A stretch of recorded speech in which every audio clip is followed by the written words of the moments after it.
Let's explore a very important and complex question. Why did Israel decide to launch a surprise attack against Iran? This is a significant event in the Middle East with global consequences. To truly understand it, we need to look beyond the headlines.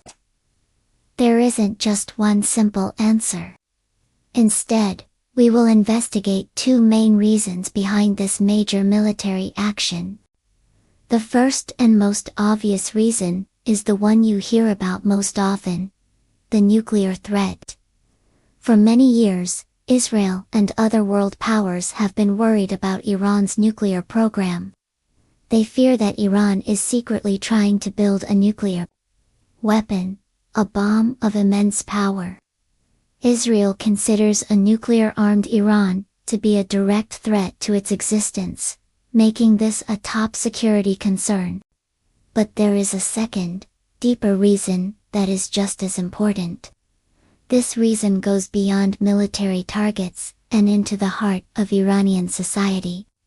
It is the goal of encouraging regime change inside Iran. This means hoping that the Iranian people themselves will rise up and change their own government. This strategy is more complex and less certain than a simple military strike. The evidence for this second reason came just hours after the attack. Israel's leader, Benjamin Netanyahu, did not just speak to his own people. He recorded a special video message with a very clear and direct purpose. He wanted to speak directly to the ordinary citizens of Iran, over the heads of their leaders, to deliver a powerful message of support and encouragement. In his video, Netanyahu said that Israel's military action was not against the Iranian people. He claimed it could pave the way for you to achieve your freedom. He directly called on them to overthrow what he described as their evil and oppressive regime. This was a bold statement, clearly separating the Iranian people from their government and inviting them to take action. So what does the phrase oppressive regime actually mean? A regime is a word for a government, but it's often used to describe one that isn't democratic. Oppressive means to control people through force and harsh, unfair rules, taking away their freedom. So, Netanyahu was saying that the Iranian government is a cruel dictatorship that needs to be removed. Israel's desire for regime change is not new, and it is rooted in decades of hostility. Iran's government does not recognize Israel's right to exist, and has publicly called for its destruction. To achieve this, Iran provides money, training, and powerful weapons to proxy groups. These groups, like Hamas in Gaza and Hezbollah in Lebanon, frequently launch attacks on Israel. This strategy also tries to connect with unhappiness that already exists inside Iran. Many of the country's 90 million citizens are disenchanted, which means they are very unhappy and have lost hope in their leaders. Their living standards have been falling for years. They are dealing with a struggling economy and shortages of basic supplies needed for daily life. The situation is frustrating for many Iranians, because they see their country's wealth being spent elsewhere. While the government spends billions of dollars on a controversial nuclear program, the people feel the pain at home. They often face electricity rationing, where the power is cut for hours. At the same time, essential items like cooking gas are running low and becoming hard to find. So who keeps this unpopular regime in power and stops people from protesting? The answer is a special, elite military branch known as the Islamic Revolutionary Guard Corps, or the IRGC.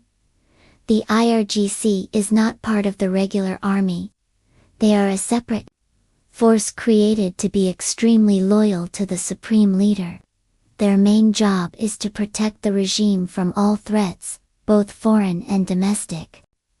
The IRGC uses several methods to maintain the regime's control and crush any opposition.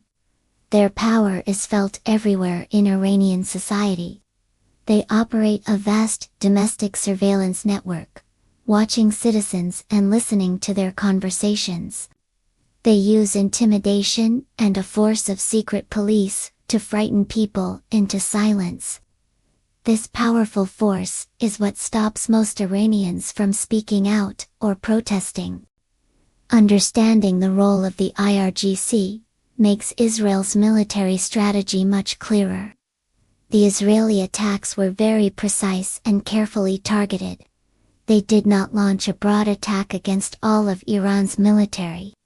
Instead, they focused specifically on hitting senior commanders and important bases belonging only to the IRGC, leaving the regular Iranian army untouched for now. This targeted approach is a huge strategic gamble for Israel. By only attacking the IRGC, they are sending a message to the soldiers of the regular army. The hope is that these regular soldiers also dislike the powerful and privileged IRGC. Israel is betting that the army might not rush to defend the IRGC, potentially creating a major crack in the regime's foundation of power. To further encourage this divide, Netanyahu's message included the powerful phrase, "woman, life, freedom." This wasn't a random choice. It was the famous rallying cry from the massive anti-government protests in Iran in 2022. Those protests, which were started by the death of a young woman in police custody, were eventually and brutally suppressed by the IRGC. Despite this message of support, people in Iran are not rushing into the streets to protest again. The memory of the regime's brutal response is still fresh, and they fear for their lives. Dissidents, or people who oppose the government, are being very cautious. They are waiting and watching closely, looking for genuine signs that the regime is starting to lose its tight grip on control. This leads us to the final high-risk question that hangs over the entire region. If Iran's supreme leader felt that his power was truly failing, and that an uprising was possible, what would he do? Would he resort to a final, desperate military action as a last resort? The scary truth is that we don't know the answer. The future of the Middle East is full of such dangerous and unanswerable questions,